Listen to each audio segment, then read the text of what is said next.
Bonsoir, vous êtes accompagné Polycandre. Vous nous présentez 2 spectacles sur Avignon. Est-ce que vous voulez bien nous parler de vos spectacles? Oui, bien sûr. Alors bien sûr, bonsoir, oui. Alors moi je suis le metteur en scène de l'affaire de la rue de l'Oursine. Donc pour parler un petit peu de l'affaire de la rue de l'Oursine, c'est une comédie qui a été écrite en 1857. Moi j'ai transposé l'affaire de la rue de l'Oursine dans les années 30 à la manière du cinéma muet. Voilà, donc ça reprend tous les codes du cinéma de Charlot ou de Buster Keaton, à savoir une musique qui a été composée sur tous les faits et gestes des comédiens, des cartons de surtitrage, il y a même des films dans le spectacle.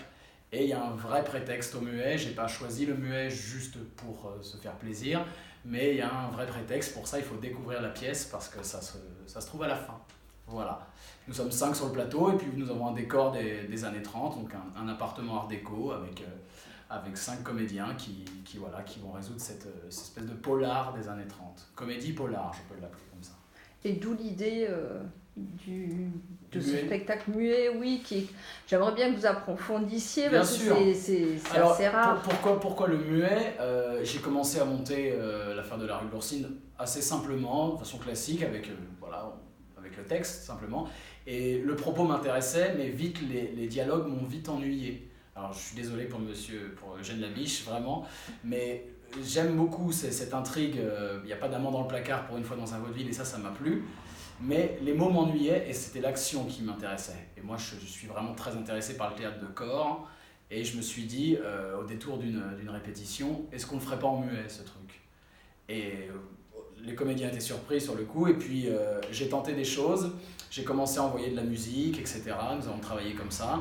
J'ai vu qu'il y avait quelque chose qui prenait.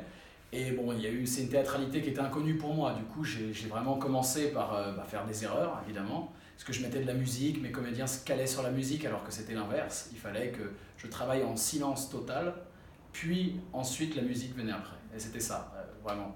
Le gros travail, ça a pris 1 an à travailler. Et puis à l'issue de ces 1 an, on avait un spectacle totalement muet, sans musique, sans rien. Et puis on l'a envoyé à un ami compositeur à moi, un filage filmé, qui lui a composé la musique sur les comédiens. Et puis ça a donné l'affaire de la rue de l'Oursine, comme on l'a nous aujourd'hui. Voilà. Donc l'affaire de la rue l'Oursine, pardon, qui passe où? Alors nous jouons à l'Archipel Théâtre à 18h tous les jours pairs. Tous les jours pairs. Voilà. D'accord. Et bonsoir, du coup moi je suis Charlotte, j'ai mis en scène Un fil à la patte de Feydeau. J'ai également adapté le texte parce que sinon le texte intégral durait 2h30 et j'ai voulu réduire le texte, donc on a adapté, j'ai fait des coupes, j'ai fusionné aussi des personnages pour que du coup la durée soit de minimum 1h10. On est 8 sur scène et moi j'ai eu envie de faire rencontrer le texte de Feydeau avec l'univers des années 80. Comme le personnage central est une chanteuse de café-concert, j'avais envie du coup d'y instiller tout l'univers musical des années 80, tout le côté pop. Et vraiment, c'est cette phrase que je mets d'ailleurs dans la note d'intention, c'est que le ridicule ne tue pas. Et je trouvais que du coup que le texte de Feydeau avec les années 80 pouvait s'entremêler. Et j'ai vraiment axé moi mon travail sur le jeu des acteurs. Donc la scénographie est assez minimaliste.